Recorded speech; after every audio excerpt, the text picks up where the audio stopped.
Assalamualaikum Bu Yanti. Waalaikumsalam. Bagaimana kabarnya? Alhamdulillah baik. Begini Bu Yanti, mohon maaf sudah mengganggu Bu Yanti pada siang hari ini.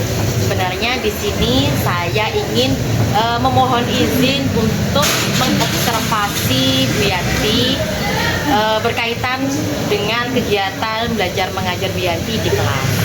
Apakah diizinkan? Ya, tentu saja. Ya, terima kasih. Sebenarnya saya tertarik dengan KBM Bu Yanti karena ketika saya lewat di kelasnya Bu Yanti itu anak-anak antusias sekali. Jadi saya ingin mengetahui ada apa sebenarnya di pembelajaran Ibu Yanti. Untuk ini observasinya mungkin perkiraan minggu depan ya. Kira-kira di kelas berapa Ibu Yanti biasanya mengajar? Kelas 10 mengajar? Ya, di kelas 10. Oh gitu. Tujuan pembelajaran yang akan datang untuk kelas 10 apa? Tujuannya untuk minggu ini di kelas 10 itu adalah babnya adalah tentang anekdot, yaitu tentang mengidentifikasi struktur pada teks anekdot. Oh, teks anekdot. Ya. Dari teks anekdot itu menarik ya. Menurut Ibu Yanti, dari teks anekdot itu anak-anak diajarkan bagian apanya teks anekdot? Untuk teks anekdot nantinya anak-anak saya bekali dulu bagaimana pengertian teks anekdot, kemudian pada rangkaian anekdotnya anak-anak mengidentifikasi strukturnya secara runtut dan jelas. Kemudian setelah anak-anak mengidentifikasi struktur dari sebuah cerita, anak-anak nanti dituntut untuk menyimpulkan pesan. Kira-kira pada teks anekdot itu pesan apa yang dapat diambil? Tidak mungkin hanya sekedar lelucon saja. Gitu. Jadi area pengembangan yang ingin dicapai selain dari struktur anekdot juga mengenai ketepatan isinya ya. Ya, jadi betul. biar anak-anak bisa membedakan apakah yang dibuat itu adalah teks anekdot atau teks humor. Ya, baik Bu Yanti. Nah, kira-kira strategi apa yang ingin digunakan Bu Yanti pada teks anekdot ini? Baik, saya jelaskan untuk strategi awalnya. Jadi anak-anak satu kelas itu dibagi dari beberapa kelompok. Saya bagi kelompoknya menjadi satu kelompok terdiri dari 6 orang, 5 sampai 6 orang. Kemudian pada kelompok itu anak-anak mensketsa atau menggambar sebuah komik. Jadi yang di proyek anak-anak ini adalah membuat komik, jadi membentuk gambar, membentuk sebuah cerita pada teks anekdot. Setelah anak-anak itu membuat sebuah cerita dan terbaca oleh yang mendengarkan, kemudian anak-anak ini mempresentasikan di depan kelas, di hadapan beberapa kelompok yang lain untuk menjelaskan dan mengidentifikasi cerita teks anekdot tersebut. Setelah itu, pada kesimpulan presentasi, anak-anak menyimpulkan pesan yang dapat diambil dari cerita. Wah, menarik sekali sepertinya. Dari sekian banyak metode pembelajaran, ini kenapa Bu Yanti menggunakan media komik? Menurut saya, komik itu adalah gambar ya, bentuk visual yang sangat disukai anak-anak. Jadi berbahasa itu bukan hanya bentuk tulisan, tapi berbahasa itu juga bentuk gambar seperti itu, agar mudah diketahui banyak orang. Yeah. Gampang tersimpulkan oleh anak-anak. Oke, mudah dicerna ya informasinya oleh anak-anak. Nah, kalau dalam diskusi itu kan ada 5 sampai 6 kelompok. Sedangkan dalam dalam komik itu kan beberapa gambar. Apakah satu anak itu satu gambar atau mereka semuanya menggambar bersama dalam satu waktu itu biar? Jadi dalam sebuah kelompok itu terdiri dari 5 orang, 5 sampai 6 orang itu memiliki tugas masing-masing ya. Ada yang menggambar sketsanya, ada yang menghias, ada yang di sticky notes nanti itu dijelaskan bagaimana alur cerita dari teks anekdot. Oh, tetap ada pembagian tugasnya biar adil ya Bu Yanti. Baik Bu Yanti, menurut saya persiapan untuk mengajarkan teks anekdot itu sudah matang, tinggal eksekusinya saja pada saat observasi kelas. Jadi apakah Bu Yanti saya bisa masuk di kelasnya Bu Yanti hari Rabu minggu depan?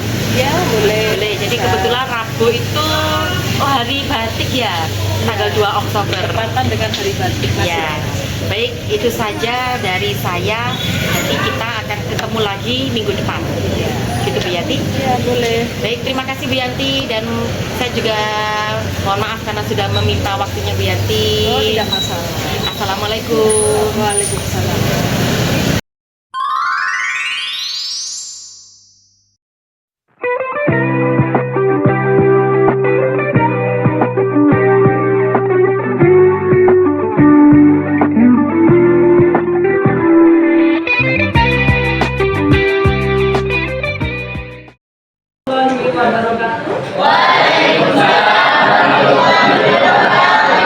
Selamat pagi anak-anak.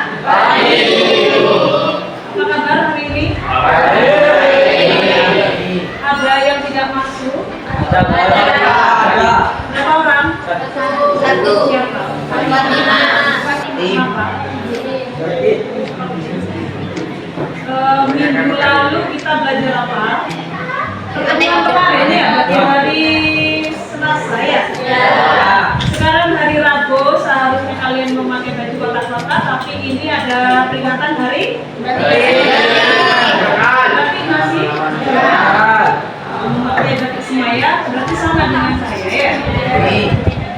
Beda.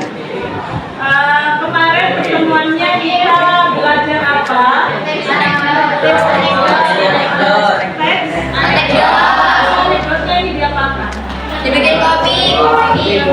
Sudah mensketsa? Sudah. Sketsa komik ini tujuannya untuk apa? Tujuannya untuk mengidentifikasi dan menyampaikan pesan.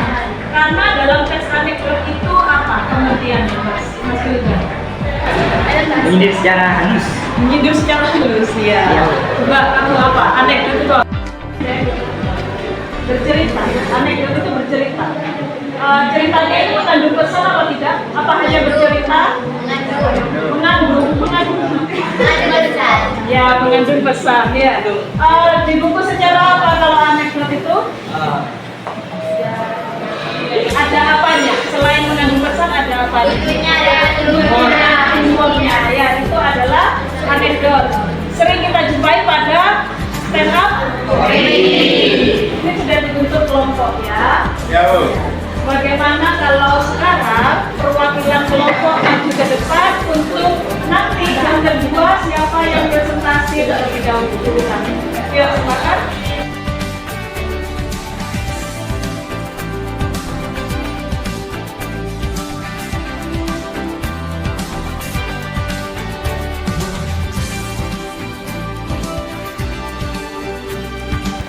Jadi permainannya kemarin sudah saya sampaikan. Kalau sekarang adalah mensketsa atau menggambar sebuah kartun yang bercerita tentang anekdot sebuah sindiran. Ya, kata Mas Sugar tadi adalah sindiran.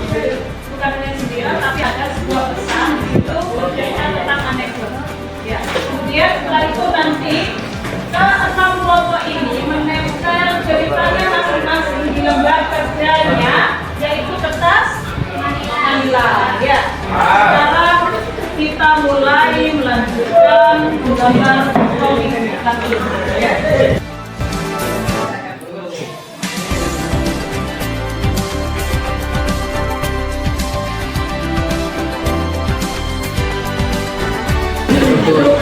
Struktur teks anekdot. Ada berapa strukturnya? Ada 2 ya. Jadi nanti kelembarnya ada 1 dijelaskan. Kan ceritanya masing-masing kelompok.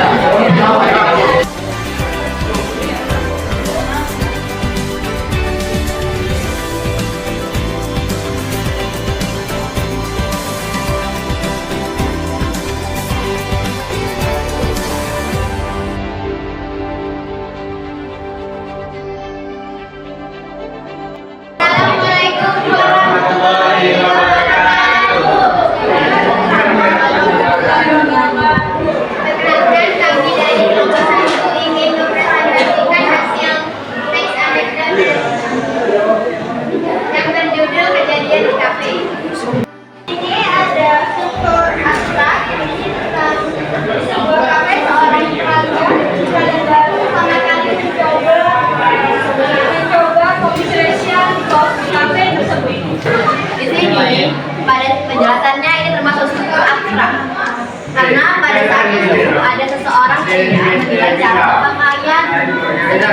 ada ubur pasir, maksudnya adalah batu dan tidak aktifnya. Yang kedua yaitu orientasi. Rapat tersebut disiarkan secara live di televisi dan ditonton oleh masyarakat Indonesia. Salah satunya yaitu Mbak Inem. Dan Mbak Inem yang mengetahui hal tersebut kemudian berpikir, kalau misalnya gaji mereka diturunkan, apakah mereka akan mau menerima keputusan tersebut? Yang kedua adalah krisis. Bagaimana krisis ini bisa berhenti sedangkan pemerintahannya saja selalu melakukan korupsi? Kemudian bagaimana dengan semua barang-barang mereka yang masih cicil dan apalagi hutang-hutang mereka di situ sendiri? Klasifikasinya dari 6 kelompok itu ya tentang pengendalian.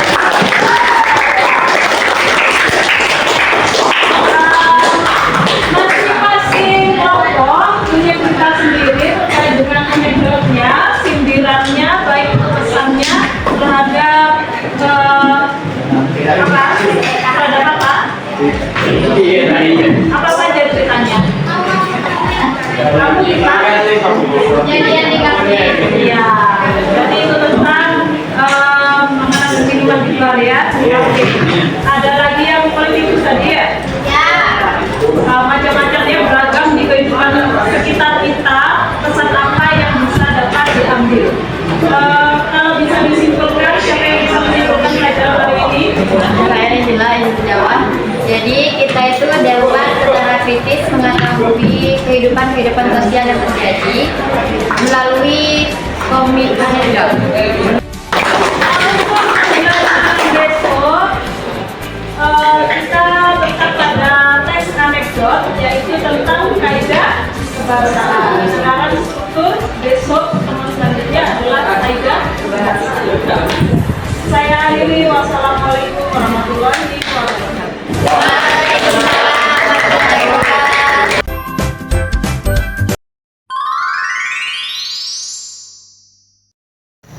Assalamualaikum Bu Yanti. Sehat Bu Yanti? Alhamdulillah sehat. Alhamdulillah sehat. Bu Yanti, perkenalkan ini Bapak PP saya Pak Ali dari SMA 1 Gending yang akan membersamai kita selama proses wawancara pasca observasi itu ya. Jadi sebelumnya saya sudah masuk di kelasnya Bu Yanti sudah cukup agak lama ya, tanggal 2 Oktober kalau tidak salah. Di situ saya dan beberapa dan Pak Lutfi ya datang melihat pembelajaran yang dilakukan oleh Bu Yanti. Mas, tentang apa kemarin Bu Yanti materinya? Identifikasi struktur anekdot. Oh ya, teks anekdot itu yang sehingga anak-anak membuat komik gitu ya. Menurut Bu Yanti, bagaimana perasaan Bu Yanti ketika saya datang di kelas Bu Yanti untuk mengobservasi Bu Yanti? Menurut saya ketika adanya teman sejawat atau observer, ketika saya mengajar itu saya terutama perasaan saya senang.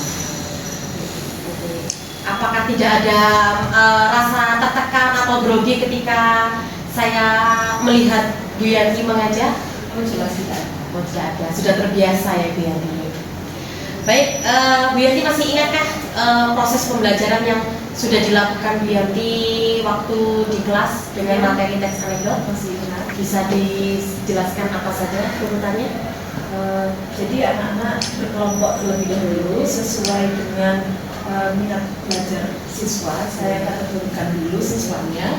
Kemudian anak-anak merangkai suatu cerita dari teks anekdot yang berbeda.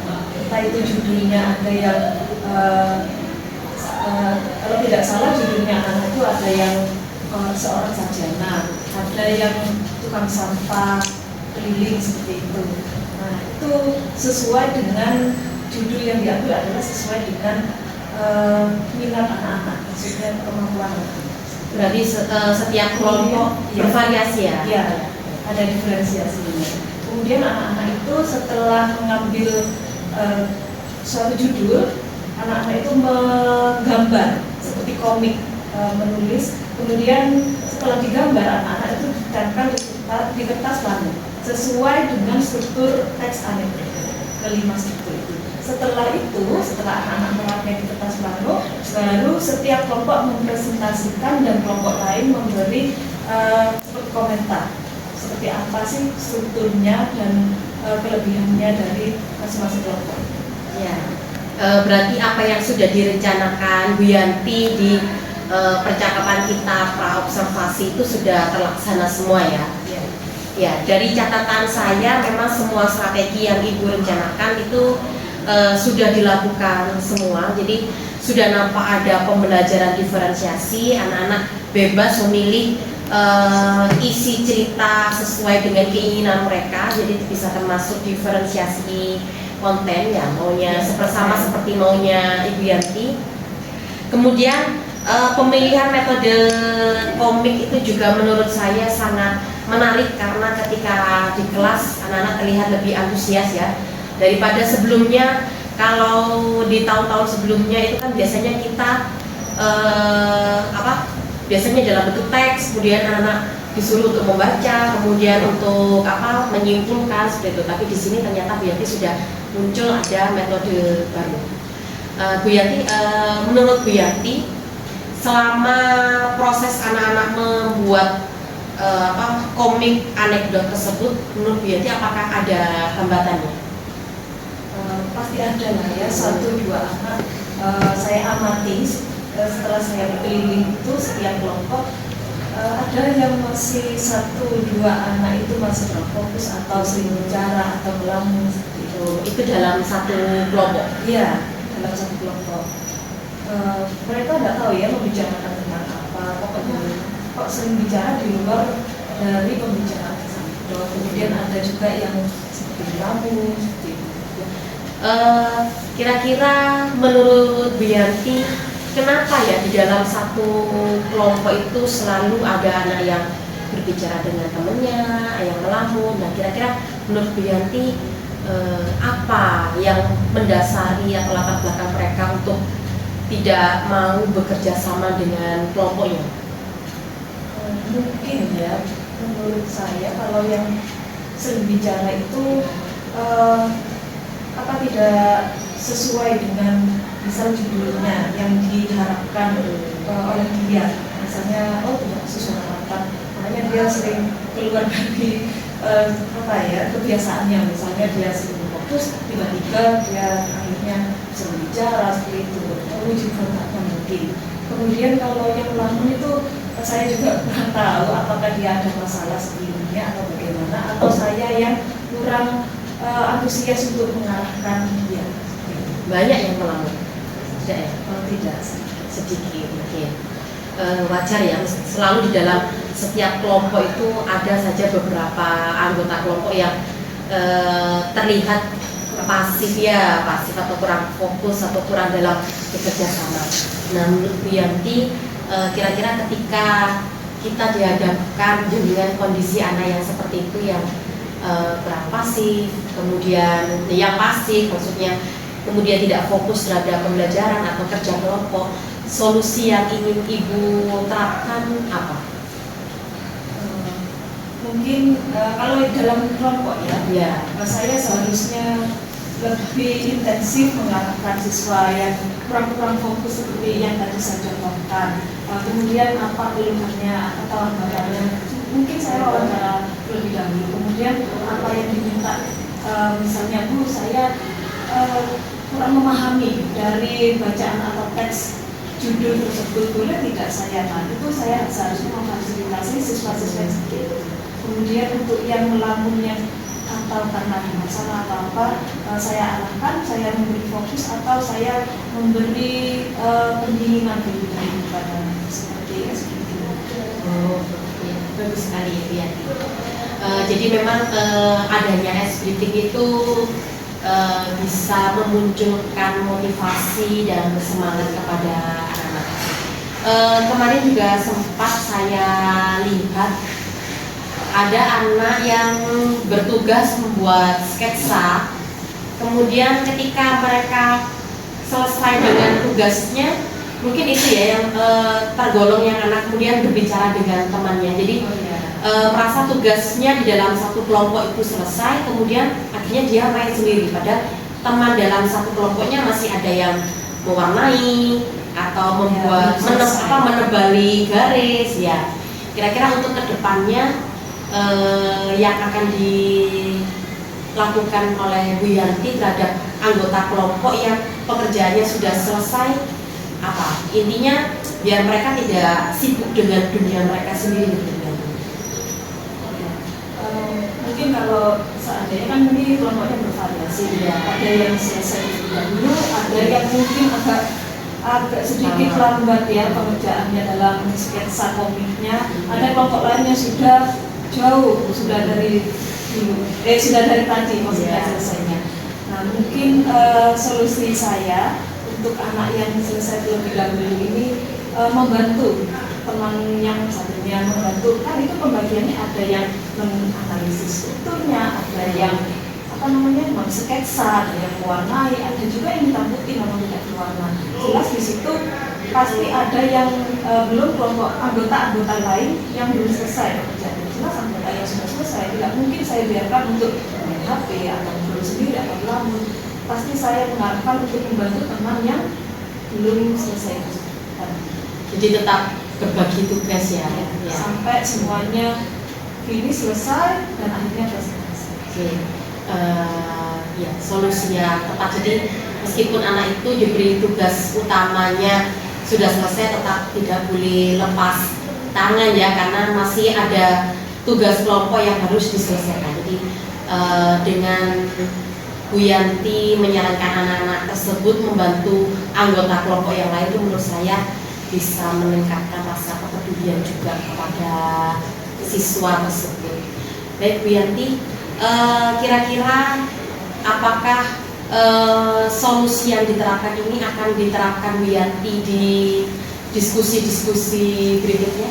Ya pasti. Ketika ada yang bervariasi ya, siswa itu unik, ada yang selesai duluan, ada yang masih ngobrol, ada yang masih lama. Maksudnya itu untuk yang sekiranya yang selesai terlebih dahulu membantu untuk siswa yang kurang cepat ini, maksudnya kurang fokus.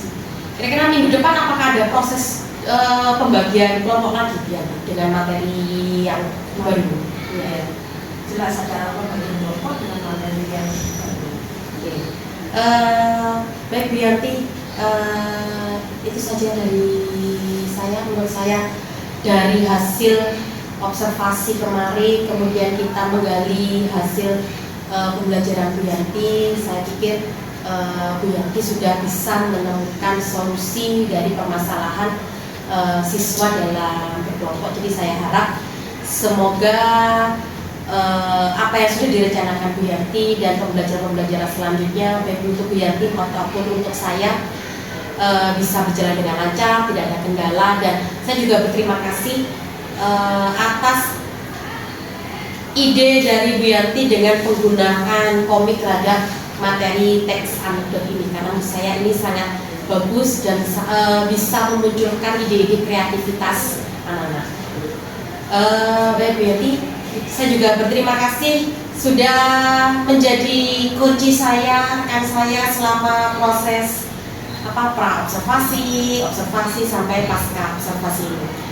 Sebelumnya Bu Yanti apakah sudah pernah mendapatkan latihan coaching seperti ini dengan guru-guru sebelumnya? Sudah pernah. Sudah tidak kaget ya. Kalau boleh tahu bagaimana perasaan Bu Yanti ketika mendapatkan coaching seperti ini Bu Yanti? Menurut saya ini sangat senang ya, pertama perasaan saya sangat senang karena ini menambah pengalaman baru dan juga bisa konsultasi dan sharing dengan teman sejawat bagaimana menumbuhkan minat mengajar lebih bagus itu seperti apa, membuat siswa itu yang aktif mendengarkan itu seperti apa, dan fokus yang tadi permasalahan seperti itu. Oke, terima kasih Bu Yanti. saya akhiri percakapan pasca observasi kita. Selamat pagi. Wassalamualaikum warahmatullahi wabarakatuh.